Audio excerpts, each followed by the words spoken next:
ಇನ್ನು ಬೀದರ್ ಜಿಲ್ಲೆಯ ಪೊಲೀಸರು ಭರ್ಜರಿ ಕಾರ್ಯಾಚರಣೆಯನ್ನು ಮಾಡಿದ್ದಾರೆ.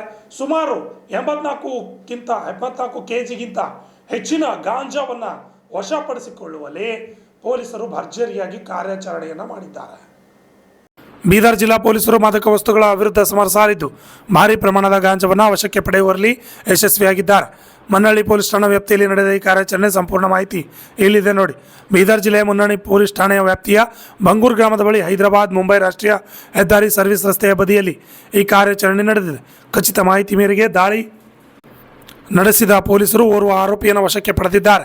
ಈ ಕಾರ್ಯಾಚರಣೆಯಲ್ಲಿ ಸರಿಸುಮಾರು 84 ಕೆಜಿ 670 ಗ್ರಾಂ ಗಾಂಜಾವನ್ನು ಪೊಲೀಸರು ವಶಕ್ಕೆ ಪಡೆದುಕೊಂಡಿದ್ದಾರೆ. ಇದರ ಮೌಲ್ಯ ಅಂದಾಜು 41,83,500 ರೂಪಾಯಿ ಎಂದು ಅಂದಾಜಿಸಲಾಗಿದೆ. ಸದ್ಯ ಆರೋಪಿತ ಬಂಧಿಸಿರುವ ಪೊಲೀಸರು ಆತನನ್ನು ನ್ಯಾಯಾಂಗ ಬಂಧನಕ್ಕೆ ಒಪ್ಪಿಸಿದ್ದಾರೆ. ಮಾದಕ ವಸ್ತುಗಳ ಜಾಲವನ್ನು ಭೇದಿಸುವಲ್ಲಿ ಯಶಸ್ವಿಯಾದ ಬೀದರ್ ಜಿಲ್ಲಾ ಪೊಲೀಸ್ ತಂಡ IPS ಅಧಿಕಾರಿ ಪ್ರದೀಪ್ ಗುಂಟಿ ಅವರು ಅಭಿನಂದನೆ ಸಲ್ಲಿಸಿದ್ದಾರೆ. ವಿಶಾಲ್ ಸ್ವಾಮಿ, RJ32 ಕನ್ನಡ ನ್ಯೂಸ್, ಬೀದರ್. ಒಂದು ಗಾಡಿಯನ್ನು ಇಂಟರ್ಸೆಪ್ಟ್ ಮಾಡಿದ್ದೇವೆ ನಾವು. ಆ ಗಾಡಿಯಲ್ಲಿ ಸುಮಾರು 84 ಕಿಲೋಸ್ ಆಫ್ ಗಾಂಜಾ, 84 ಕಿಲೋ ಗಾಂಜಾವನ್ನು ಸಾಗಣೆ ಮಾಡಬೇಕು, ಹೈದರಾಬಾದಿಂದ ಮಹಾರಾಷ್ಟ್ರಕ್ಕೆ ಸಾಗಣೆ ಮಾಡಬೇಕಂತ ಪ್ರಯತ್ನ ಮಾಡುವಾಗ ನಾವು ಇಂಟರ್ಸೆಪ್ಟ್ ಮಾಡಿ ರೈಡ್ ಮಾಡಿ NDPS ಪ್ರಕರಣ ದಾಖಲೆ ಮಾಡಿದ್ದೇವೆ. 2 ಆರೋಪಿಗಳಿದ್ದರು.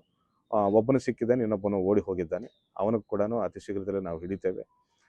ಈಗಾಗಲೇ ನಾವು ಹಲವಾರು ಬಾರಿ ಹೇಳಿದ್ದೇವೆ, ನಾವು ಜಿಲ್ಲೆಯಲ್ಲಿ ಗಾಂಜಾ ಸಾಗಣೆ ಮಾಡ್ಬೋದು, ಪೊಲೀಸರ ಕದ್ದು ಮುಚ್ಚಿ ಸಾಗಣೆ ಮಾಡ್ಬೋದು ಅಂತ ಪ್ರಯತ್ನ ಮಾಡ್ತಿರೋ ಎಲ್ಲರ ಮೇಲೂ ನಾವು ನಿಗಾ ವಹಿಸಿದ್ದೇವೆ ಅಂತ ಹೇಳಿದ್ದೇವೆ.